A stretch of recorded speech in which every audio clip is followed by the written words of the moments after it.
একটি ডাকাত দলের ডাকাতি করার মাস্টার প্ল্যানিং। পুরো শহর জুড়ে নেমে আসে অন্ধকার। রয়েছে দারুণ দারুণ সব ফানি ও 18+ রোমান্টিক সিকোয়েন্স। তাই বলে কি অ্যাকশন বাদ যাবে? না, থাকছে অসাধারণ কিছু অ্যাকশন মোমেন্টও। একটি অ্যাক্সিডেন্ট হওয়া লাশকে গুম করতে গিয়ে তৈরি হয় একের পর এক ঘটনা। বাদ যায়নি সিনেমার হিরোইনের পরকীয়া। সিনেমার একের পর এক আজব সিকোয়েন্সগুলো আপনাকে ক্ষণে ক্ষণে রোমাঞ্চিত করে তুলবে। আপনি আটকে যেতে বাধ্য হবেন সিনেমার প্রতিটি মুহূর্তে। হ্যাঁ বন্ধু বান্ধব, আজকে এক্সপ্লেন করতে যাচ্ছি সদ্য মুক্তি পাওয়া ব্যাপক সারা জাগানো mysterious thriller cinema the blackout. হ্যাঁ, আপনাকেই বলছি, আমরা সব কাজ বাদ দিয়ে শুধু আপনাদেরকে খুশি রাখার জন্য এমন দারুণ দারুণ মুভির এক্সপ্লেনেশন বাংলায় করে থাকি। তাই আপনাদের কাছ থেকে একটি লাইক ও কমেন্ট আশা তো করতেই পারি। আমার এক্সপ্লেনেশনটি ভালো লাগলে চ্যানেলটি সাবস্ক্রাইব করতে ভুলবেন না। আর সঙ্গেই থাকুন আপনাদের সকলের প্রিয় ইউটিউব চ্যানেল 15 মিনিটের শোয়ের। চলে যাচ্ছি এক্সপ্লেনেশনে। সিনেমার প্রথমে একদল ডাকাত ব্যাংক ডাকাতি করার মাস্টার প্ল্যান করে সেখানকার সকল সিকিউরিটিকে কবজা করে ফেলে। ব্যাংক থেকে বিপুল পরিমাণ টাকা ও স্বর্ণ অলংকার হাতিয়ে নেয়। ওই দিন রাত 7:52 আমরা এই সিনেমার হিরোকে দেখতে পাই। এই সিনেমায় তিনি একজন ক্রাইম রিপোর্টার, তার নাম লেনি ডিসুজা। তো সে কাজটা শেষ করে বাসায় এসে দরজায় নক করে। দরজা খুলে দেয় তার স্ত্রী রোশনি ডিসুজা। দরজার সামনে দাঁড়িয়ে লেনি রোশনিকে বলছে, বাবু তোমার টাইগার আজকে খুব ক্ষুধার্ত। রোশনি বলে, সরি বেবি, আজকে আমি খুব টায়ার্ড। তারপর রুমে প্রবেশ করে লেনি তার মুখে লাগানো আলগা গোফটি রোশনির মুখে লাগিয়ে দেয়। একজন ক্রাইম রিপোর্টার হিসেবে লেনি বিভিন্ন তথ্য উপাত্ত বের করার জন্য মাঝে মাঝে বিভিন্ন ধরনের ছদ্মবেশ ধারণ করে। তাই লেনির মুখের এই গোফটিও ছিল তার ছদ্মবেশের একটি অংশ। রোশনি কিচেনে রান্না করছে। লেনি কিচেনে গিয়ে কেমন কেমন জানি করছে। লেনি পারে না, কিচেনই ডিস্টিং শুরু করে দেয়। রোশনি বলে, সারাদিন কাজ করে এসেছো, যাও আগে শাওয়ার নিয়ে এসো। শাওয়ার নিতে যাবে এমন সময় হঠাৎ লেনি দেখতে পায় টেবিলের উপর একটি মদের বোতল। তা দেখে মুচকি করে একটি হাসি দিয়ে লেনি বলে, আজকে আমার ম্যাডাম নটি মুডে আছে, আজকে জম্পেশ খেলা হবে। সেই খুশিতে লেনি খেলার আগে এভাবেই প্র্যাকটিস ডান্স করতে থাকে। তা দেখে রোশনি কিছুটা লজ্জা পেয়ে তার হাতে থাকা লুসনি লেনির দিকে ছুঁড়ে মেরে বলে, যা দুষ্ট, যাও আগে তাড়াতাড়ি শাওয়ার নিয়ে এসো। তো খুশিতে লেনি শাওয়ারে গিয়েও গান গাইছে মনের সুখে। হঠাৎ একটি শব্দ পেয়ে লেনি ওয়াশরুম থেকে বলে ওঠে, বেবি কি হয়েছে? রোশনি বলে, কিছু না, আমার হাত থেকে একটি বাটি মাটিতে পড়ে গিয়েছে। লেনি বলে, ও আচ্ছা, আসলে সেই বাটি মাটিতে পড়ছে না লেনির কপালে পড়ছে তা বুঝতে হলে আপনাদেরকে পুরো সিনেমাটি মনোযোগ সহকারে দেখতে হবে। লেনির শাওয়ারের শেষ পর্যায়ে হঠাৎ কারেন্ট চলে যায়। অন্ধকারের মাঝে লেনি সেই অবস্থায় ওয়াশরুম থেকে বের হয়ে আসে। এসে রোশনিকে ডাকতে থাকে। রোশনির কোনো সারা শব্দ নাই। হঠাৎ করে মোমবাতি নিয়ে রোশনি লেনির সামনে দাঁড়ায়। কারেন্ট চলে যাওয়ার কারণে লেনি তার সোনার বাংলা না ঢেকেই ওয়াশরুম থেকে বের হয়ে এসেছিল। রোশনি মোমবাতি জ্বালিয়ে সামনে আসতেই লেনি বলে, এই কি করছো? এই বলে সে তার জয় বাংলা সোনার বাংলা ঢাকা শুরু করে। রোশনি বলে, আজকের ওয়েদারটা খুব রোমান্টিক লাগছে, চলো তুমি আমি আজকে পেনাল্টি শুট আউট খেলি। আমি গোলকিপার আর তুমি স্ট্রাইকার, দেখি আজকে তুমি আমাকে কয়টা গোল দিতে পারো।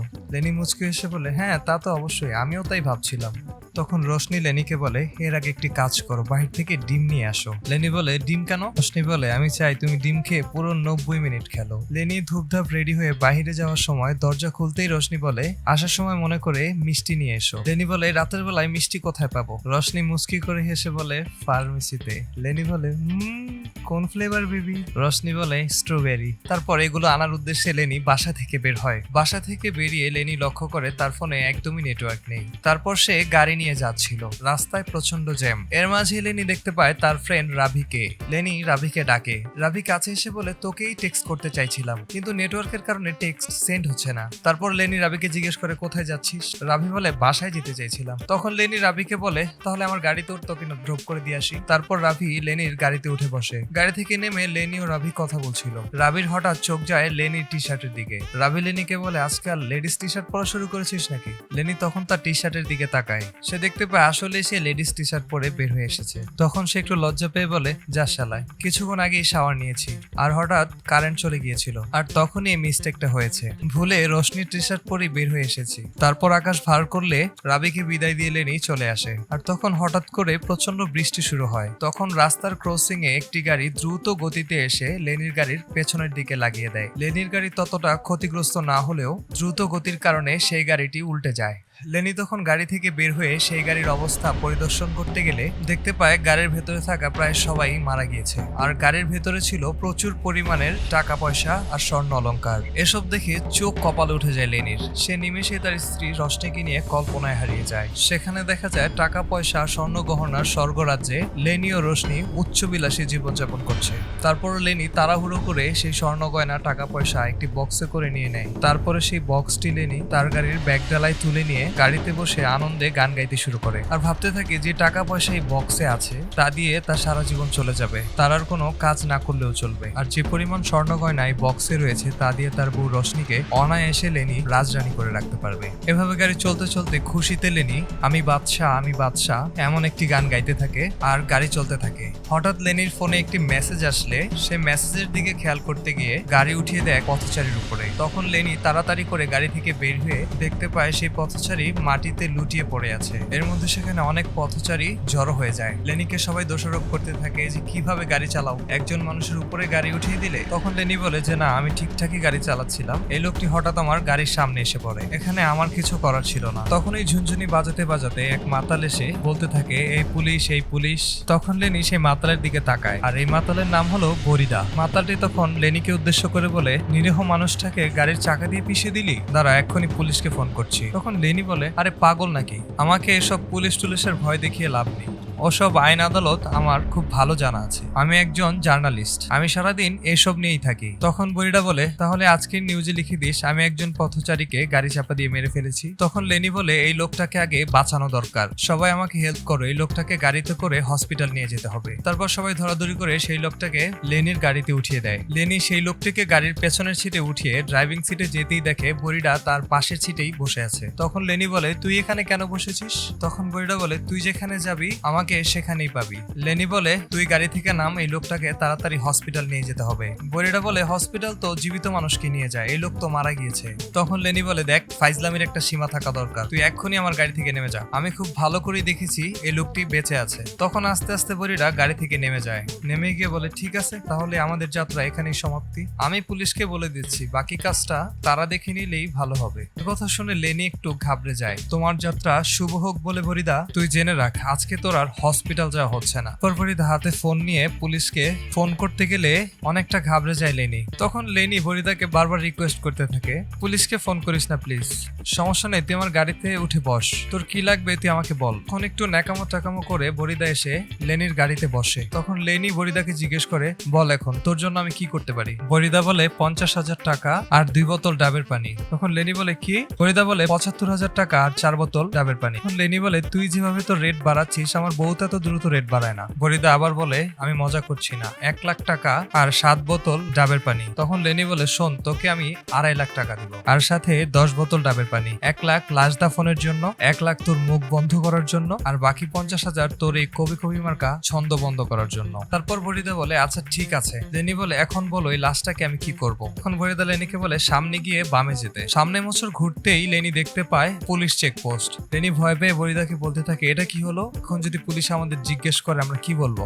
এখন তো আর কিছু করার নাই, পেছনেও যাওয়া যাবে না। লেনি যা আছে কপালে তাই ভেবে সামনে যেতে শুরু করে। পুলিশের সামনে যেতেই পুলিশ লেনিকে দেখে চিনে ফেলে, বলে আরে খান সাহেব কি অবস্থা? আর লেনিকে খান সাহেব বলার কারণ হচ্ছে লেনি ছদ্মবেশে ওই দিন বিকাল 5:43 এই পুলিশের সাথে একটি মিটিং করেছিল। বিভিন্নভাবে পুলিশকে প্রলোভন দেখিয়ে তাদের বিভিন্ন ধরনের দুর্নীতির রহস্য উন্মোচন করাই লেনির কাজ। আর এই পুলিশ ইন্সপেক্টরের নাম হচ্ছে মিস্টার পাটেল লেনিকে বলছে আজকে আমাদের 2 বার দেখা হয়ে গেল, কোথায় যাওয়া হচ্ছে? লেনি বলে অফিস থেকে বাসায় যাচ্ছি। পাটেল বলে একবারে গোফটোফ ফেলে দিয়ে হঠাৎ বাচ্চা শিশু হয়ে গেলেন। লেনি কিছুটা আমতা করে কথা ঘুরে পিছিয়ে বলে হ্যাঁ আর কি। তারপর পাটেল জিজ্ঞেস করে গাড়িতে মদ গাঁজা হিরোইন এমন টাইপের কিছু আছে নাকি? পাশ থেকে বরিদা বলে ওঠে আমাদের গাড়িতে লাশ আছে। একথা শুনে লেনি একটু বোকাচোদা হয়ে গেলেও পরিস্থিতি সামাল দেওয়ার জন্য হা করে হাসতে থাকে। তার সাথে সাথে পুলিশ ইন্সপেক্টর পাটেল ও বরিদাও হাসতে থাকে। বরিদা বলে আমরা তো লাশই, জিন্দা লাশ। পুলিশ ইন্সপেক্টর বলে বাহ আপনি তো পুরো সাধু সন্ন্যাসীর মতো কথা বলেন। তখন পুলিশ ইন্সপেক্টর বলে ঠিক আছে আপনারা এখন যেতে পারেন। আর জিজ্ঞেস করে আচ্ছা আপনাদের বাসাটা কোথায় যেন? বরিদা বলে কবরে। পুলিশ একটু থক হয়ে গেলে বরিদা বলে আমাদের সবার শেষ ঠিকানা তো কবরই। পুলিশ বলে বাহ কাকু বাহ, আমি আপনার ফ্যান হয়ে গেলাম। এদিকে লেনি ভাবছে যে পুলিশকে পাশ কাটিয়ে যেতে পারলেই সে বাঁচে, আর এদিকে ফরিদা পুলিশের সাথে মস্কারা শুরু করে দিয়েছে। তখন লেনি পুলিশকে বলে স্যার তাহলে এখন আমরা যাই। পুলিশ পারমিশন দিলে তাড়াতাড়ি তারা সেখান থেকে চলে যায়। একটা কবরস্থানের সামনে তারা গাড়ি থামায়। তারপর বুড়িদার লেনি মিলে কবর খুঁড়তে থাকে, যা দেখে ফেলে জাতীয় পাতি লীগের 2 সহসভাপতি। এদের মধ্যে একজনের নাম ঠিক, আরেকজনের নাম ঠাক। তারা 2 মিলে ঠিকঠাক। তারা নামে ঠিকঠাক হলেও কাজে কতটা ঠিকঠাক তার একটু সামনে গেলেই দেখতে পাবেন। আর তখন একটা সিন চলে যায় একটু ফ্ল্যাশব্যাকে। সেই দিন বিকেলের 5:43 দেখা যায় ঠিকঠাককে চুরির দায়ে থানায় ধরে নিয়ে গিয়েছে পুলিশ। তাদের 2 জনকে একজন পুলিশ অফিসার বলছে, সারা দেশের মানুষ আমাদেরকে মামা বলে ডাকে, কিন্তু আমার কপাল খারাপ, আমি সত্যি তোদের মামা। তোরা নিজেরাই নিজেদের নাম রেখে দিয়েছিস ঠিকঠাক। তখন ঠাক বলে, কি করব মামা, যখন ইন্ডিয়াতে টিকটক ব্যান করে দেওয়া হলো তখন আসলো ঠিকঠাক, তাই আমরা ঠিকঠাকের সাথে মিলিয়ে আমাদের নাম ঠিকঠাকই রেখেছি। এখন আমাদের ঠিকঠাকে ফলোয়ার 6 মিলিয়ন, আমার 4 মিলিয়ন, ঠিকের 2 মিলিয়ন। ঠিক বলে ওঠে, না আমার 3 মিলিয়ন। তখন পুলিশ বলে, রাখতো তোদের মিলিয়ন, অ্যাপস বন্ধ হয়ে গিয়েছে দেখে তোরা কি চুরি করা শুরু করবি না? গত পরশু দিনও এক অন্ধ লোকের টাকা চুরি করেছিস। গতকালকে যে মহিলার ব্যাগ চুরি করেছিস সে কে জানিস? সেই ভদ্র মহিলা তোদের মামি, আমার স্ত্রী। তখন ঠিকঠাক বলে, সরি মামা, পেছন থেকে কিভাবে বুঝবো কোনটা মামি আর কোনটা অন্য মহিলা? দেখেন কেমন বান্দর শালারা, তাও বলে না যে মামা ঠিক আছে আজকে থেকে আর চুরি করবো না। তখন পুলিশ অফিসার বলে, তোদের নামে যদি আমি আর কখনো একটা কমপ্লেন পাইছি না, তোদের একদম সোজা এনকাউন্টার ফেলে দেবো। ঠিকঠাক বলে, আচ্ছা ঠিক আছে মামা। তারপর একটু ন্যাকামো করতে করতে বলে, মামা আমাদের খুব খিদে পেয়েছে, যদি 100টা টাকা দিতেন। তখন তাদের পুলিশ মামা তাদের 100 টাকা দেয়। এখন ঠাক বলে ওঠে, মামা আর 50। পুলিশ মামা রেগে গেলে তারা 2 জন দৌড়ে বাইরে চলে যায়। লেনি তখন সেই পাটেল নামের পুলিশ অফিসারের কাছে ছদ্মবেশে তার কিছু তথ্য সংগ্রহের জন্য গিয়েছিল। তখন লেনি থানার বাইরে বেঞ্চের উপর তার ব্যাগটি রেখে কার সাথে যেন ফোনে কথা বলছিল। এই সুযোগে ঠিকঠাক মিলে লেনির ব্যাগ থেকে ক্যামেরাটি মেরে দেয়। এরপর সিন চলে আসে প্রেজেন্টে। ঠিকঠাক লেনিকে বলে, তোরা এত রাতে এখানে কি করছিস? লেনি বলে, আমি একটা ইনভেস্টিগেশনে এখানে এসেছি। তারপর ঠিক হঠাৎ গাড়ির মধ্যে একটি লাশ দেখতে পায়। তখন তারা বুঝে ফেলে এখানে তারা একটি লাশ দাফন করতে এসেছে। তখন লেনিকে তারা পুলিশের ভয়ভীতি দেখাতে থাকে। বড়িটা বলে ওঠে, তোরা আমাদের সাথে কাজে হেল্প কর, লেনি তোদের প্রচুর টাকা দিবে। টাকার কথা শুনে ঠিকঠাকও রাজি হয়ে যায়। তো 4 জন মিলে মাটি খোঁড়া শুরু করে। মাটি খোঁড়া শেষ হলে সেই লাশটি 4 জন মিলে যখন দাফন করতে যাবে ঠিক তখনই সেই লাশটি চিৎকার করে ওঠে। তখন ভূত ভূত বলতে বলতে তারা দৌড়ে গিয়ে গাড়ির মধ্যে উঠে গিয়ে বসে। তখন ডিটেকটিভ আরবিন্দ নামের একজন লোক তাদেরকে দেখতে পায় এবং সেই দৃশ্য ছবি তুলে রাখে। আর ডিটেকটিভ আরবিন্দকে একটু সামনে গেলেই বুঝতে পারবেন। ঠিকঠাক বলতে থাকে লেনিকে উদ্দেশ্য করে, একটা জ্যান্ত মানুষকে মাটি চাপা দিতে এসেছিস, আগে 2-1বার চেক করে নিবি না? আর এইদিকে বুড়িদা দারু খাওয়ার জন্য পাগল করে ফেলছে লেনিকে। লেনি বলে, আজকে তো ড্রাই ডে, আজকে সব জায়গায় বাট্টার বন্ধ, তোমাকে আমি কোত্থেকে দারু খাওয়াবো? পেছন থেকে ঠিকঠাকও চিল্লাফাল্লা করতে থাকে। তখন লেনি ঠিকঠাককে বলে গাড়ি থেকে নেমে যেতে। ঠিকঠাক বলে, তাহলে আমাদের টাকা? লেনি বলে, তোদের সাথে ডিল হয়েছিল তোরা আমাকে লাশ দাফন করতে সহযোগিতা করবি, লাশ দাফন যেহেতু হয়নি তাহলে ডিল ক্যান্সেল। ঠিক বলে, তোমাকে যদি ফাঁসাতে চাই আমরা, তাহলে কিন্তু তুমি যে জিন্দা মানুষকে দাফন করতে এসেছিলে তা বলেও তোমাদেরকে ফাঁসাতে পারি। সো আমাদের সাথে যা ডিল হয়েছে তা আমাদেরকে দিয়ে দাও। এর মাঝে লেনির বস লেনিকে ফোন করে। তখন লেনি সবাইকে চুপ থাকতে বলে আর বলে, যদি কেউ কথা বলে তাহলে এখানে ডিল ক্যান্সেল হয়ে যাবে। লেনির বস লেনিকে বলে ক্যামেরা নিয়ে একটি হসপিটালে যেতে, সেখানে এমএল এর প্রেস কনফারেন্স চলছে।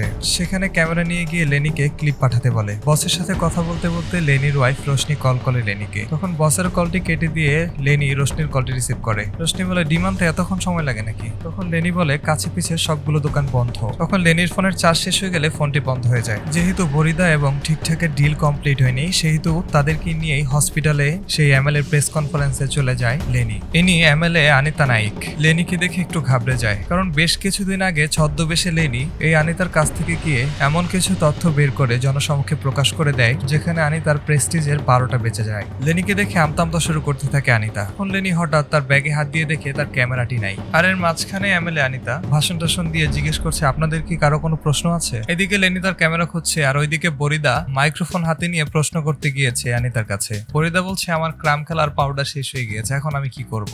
এই ধরনের প্রশ্ন শুনে আনিকে একটু বিচলিত হয়ে যায়। তখন আনিতা বলে, আপনি কি বলছেন আমি ঠিক শুনতে পারি নাই। তখন বরিদা আর উদ্ভাট টাইপের প্রশ্ন করতে থাকে, আর লেনি ঠিকঠাককে বলতে থাকে, একে থামা, একে থামা। আর বরিদার প্রশ্ন শুনে সবাই হাহা করে হাসতে থাকে। আর এর মাঝখানে ঠিক এসে লেনিকে বলে, ভাই আপনার ক্যামেরা তো আমি মেরে দিয়েছিলাম থানা থেকে। তখন লেনি ঠিকঠাককে মার শুরু করে। হঠাৎ ঠাক গিয়ে সেখানকার বিদ্যুতের লাইন বন্ধ করে দেয়। এই ফাঁকে ঠিকঠাকেরও ব্যবসায় লাভ হয়ে যায়। তারা এর মধ্যে অনেকের পকেট মেরে নিজেদের পকেট ভারী করে দিয়েছে। আর বরিদার উপর জিত করে এমএলএ আনিতা হাতে জুতা নিয়েছিল বরিদাকে মারার জন্য। আর ঠিক তখনই বিদ্যুৎ চলে আসে, আর সেই সিন ক্যামেরায় ধরা পড়ে যায়। আবার অনিতার ইজ্জত পাঞ্চার। ঠিকঠাক লেনি ও বরিদা গাড়িতে চলে আসে। এরপর ঠিকঠাক লেনিকে নিয়ে যায় সেই ক্যামেরার দোকানে, যে দোকানে ঠিকঠাক লেনির ক্যামেরাটি বিক্রি করে দিয়েছিল।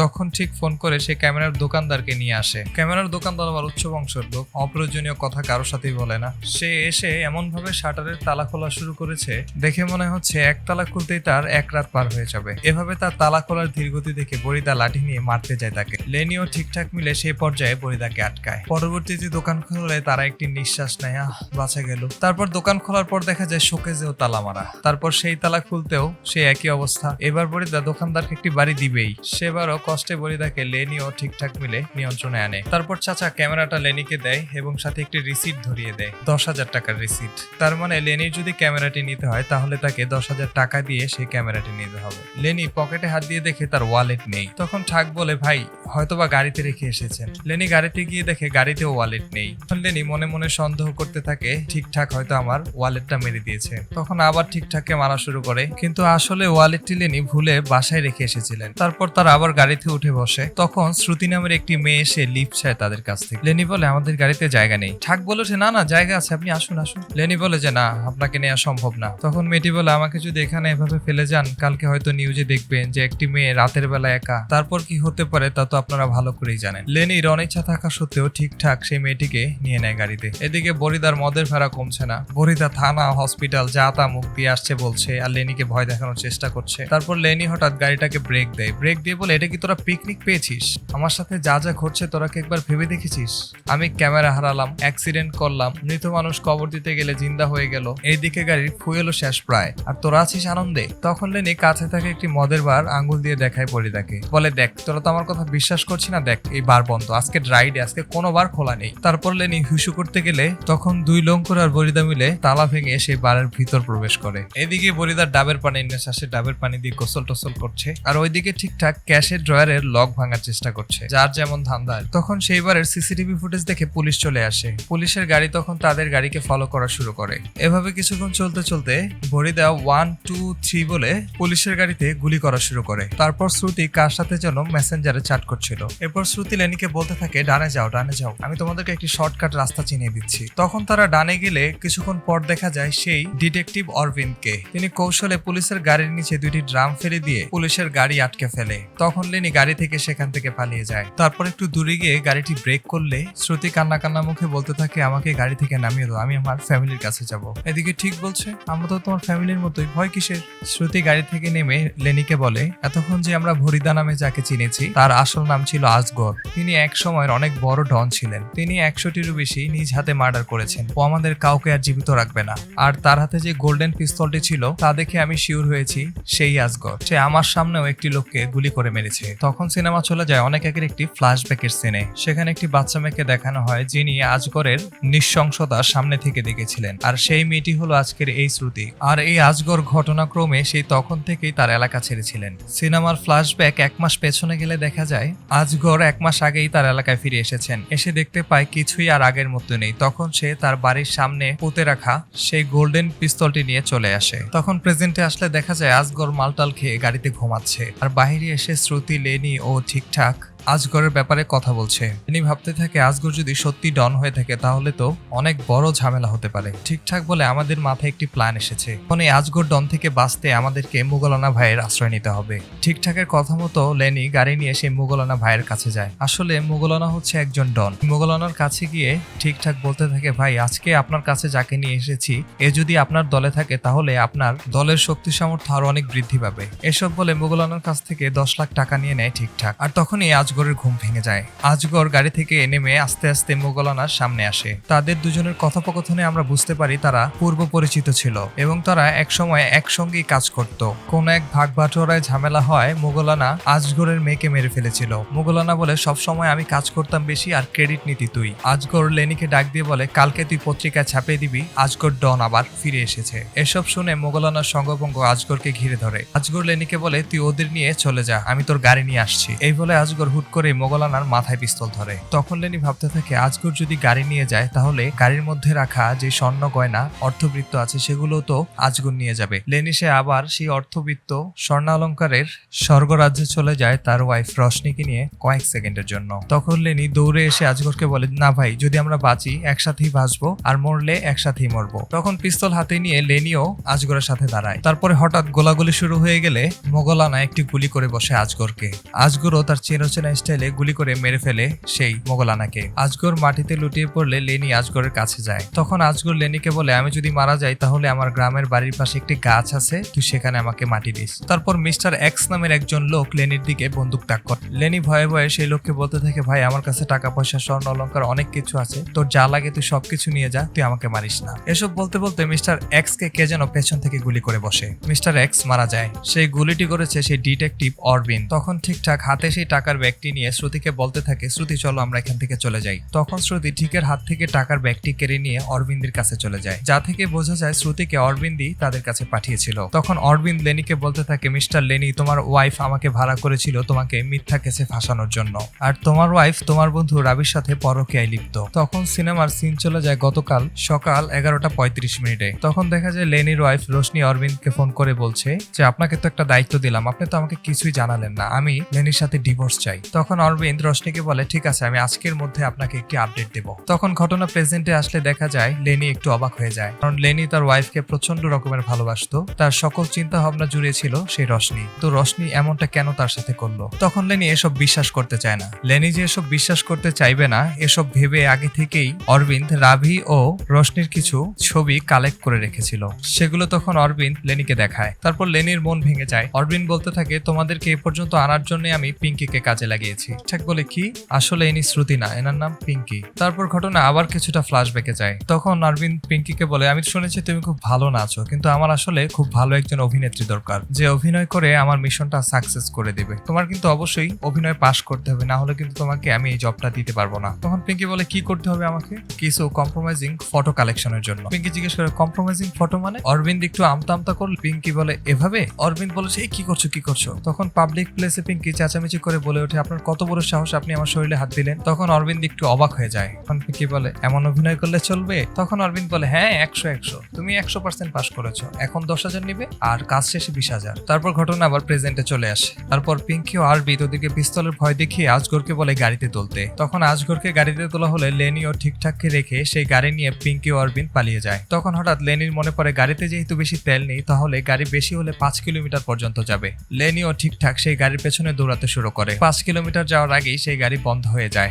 তখন তারা মারামারি শুরু করে দেয়। এক পর্যায়ে অরবিন্দ গুলি করে লেনিকে। এই গুলিটি লেগে যায় ভুলবশত পিঙ্কির গায়ে। পিঙ্কি সেখানেই মারা যায়। এরপর অরবিন্দ ঠিককে জোরে গাড়িতে ধাক্কা মারলে গাড়িটি আবার স্টার্ট হয়ে যায়। তখন আবার লেনি অরবিন্দকে গুলি করে মেরে ফেলে। তারপর ঠিকঠাক লেনি গাড়িটি নিয়ে একটি নির্জন জায়গায় যায়। সেখানে গিয়ে সে বাক্সটি ওপেন করে দেখতে পায় সেখানে টাকা পয়সা ও স্বর্ণ অলংকারের নামগন্ধ নেই। প্রবল বৃষ্টির মধ্যে লেনি ভুল করে স্বর্ণ গয়নার বাক্স রেখে ভুলে সে অস্ত্রের বাক্স নিয়ে গাড়িতে উঠে পড়েছিল। তারপর আর কি করার, লেনি মনের শোকে ফোটাতে শুরু করে। পিস্তলের গুলি শেষ হয়ে গেলে মোগলানার কাছ থেকে নেয়া ঠিকঠাক সেই টাকার ব্যাগটা তাদেরকে বুঝিয়ে দিয়ে লেনি চলে যায়। কিছুক্ষণ পর লেনির মনে পড়ে আজগর তার গ্রামের বাড়ির সামনে একটি গাছের নিচে তাকে দাফন করতে বলেছিল। আজগরের শেষ ইচ্ছে হিসেবে লেনি আজগরকে নিয়ে সেই গাছের সামনে যায়। সেখানে কিছুটা ঘুরতেই একটি বক্স দেখতে পায় লেনি। বক্সটি ওপেন করে লেনি দেখতে পায় সেখানে প্রচুর পরিমাণে স্বর্ণের বার রাখা আছে। সেগুলো দেখে সে আবার সেই স্বপ্নের স্বর্গরাজ্যে চলে যায় তার ওয়াইফ রোশনিকে নিয়ে। হুট করে তার মনে পড়ে তার ওয়াইফ তো তার সাথে চিটিং করেছে। তখন তাকে সে লাথি মেরে সেই স্বর্গরাজ্য থেকে বের করে দেয়। তারপর সিন প্রেজেন্টে আসলে দেখা যায় সে মাটি খুঁড়ে যে বাক্সের মধ্যে স্বর্ণ পেয়েছে সেগুলো কিছু ছেলে পেলে দেখে ফেলে। তখন সে আজগরের লাশের দিকে তাকিয়ে বলে, ভাই তুই আমাকে মাফ করে দিস, আমি তোর লাশ পরে কোনো এক সময় এখানে দাফন করে যাব, না হয় এরা আমাকে একটি বার নিয়ে বাসায় যেতে দেবে না। এই বলে সে বাক্সটি গাড়িতে উঠিয়ে লেনি সেখান থেকে চলে যায়। তারপর লেনি বাসায় এসে ফ্রিজ থেকে বিভিন্ন জিনিস নিয়ে খাচ্ছে, হাসাহাসি করছে। এর মধ্যে দেখা যায় লেনির বাড়িতে লেনির বন্ধু রাবি তার ওয়াইফের সাথে। রাবি বলছে, রোশনি ফোন করে বললো তুই কালকে সারা রাত বাসায় আসিসনি, তাই তোর খোঁজ নিতে আসলাম। লেনি কোনো কিছুর উত্তর না দিয়ে সে হাসছে। একটু ফ্ল্যাশব্যাকে গেলে দেখা যায় সিনেমার প্রথমে লেনি যখন শাওয়ার নিতে ওয়াশরুমে গিয়েছিল তখন কিছু একটা শব্দ হয়েছিল। লেনি রোশনিকে জিজ্ঞেস করেছিল কিসের আওয়াজ হচ্ছে। রোশনি বলেছিল হাত থেকে বাটি পড়ে গিয়েছে। আসলে সেই সময় লেনির বাসায় লুকিয়েছিল লেনির বন্ধু রাবি। তখন আসলে সে পালানোর সময় পড়ে যায়। সেই শব্দটি তখন লেনি শুনতে পেয়েছিল। লেনি বলে 3, 2, 1 বলতে বলতে বাসায় পুলিশ এসে পড়ে, রাবি ও রোশনিকে ধরে নিয়ে যায়। তারপর লেনি স্বর্ণের বারগুলো বিছিয়ে এটার উপরে শুয়ে হাসতে থাকে। আর এখানেই শেষ হয় দারুণ দারুণ টুইস্টে ভরা কমেডি থ্রিলার এই মুভিটি। হ্যাঁ, আপনাকেই বলছি, আমরা সব কাজ বাদ দিয়ে শুধু আপনাদেরকে খুশি রাখার জন্য এমন দারুণ দারুণ মুভির এক্সপ্লেনেশন বাংলায় করে থাকি। তাই আপনাদের কাছ থেকে একটি লাইক ও কমেন্ট আশা তো করতেই পারি। আমার এক্সপ্লেনেশনটি ভালো লাগলে চ্যানেলটি সাবস্ক্রাইব করতে ভুলবেন না। আর সঙ্গেই থাকুন আপনাদের সকলের প্রিয় ইউটিউব চ্যানেল 15 মিনিটের শো এর।